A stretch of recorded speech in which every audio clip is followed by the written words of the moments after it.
Ngayon naman, dumako tayo sa ating almusal habang nakasalang yung adobong manok. Ayan. Ito, pinangat sa sampalok, bisya.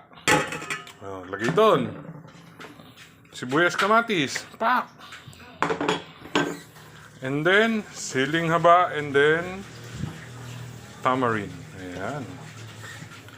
Then, lagyan ng tubig. Tapos, lagyan ng asin, bechin, paminta, and then, isa lang na sa kalan. Ayan po ang pinangat. Yan naman ang next 9 lulutuin. Lagyan natin ng asin.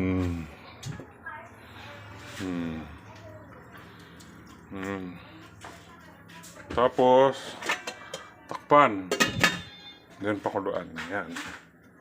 Okay, bye-bye.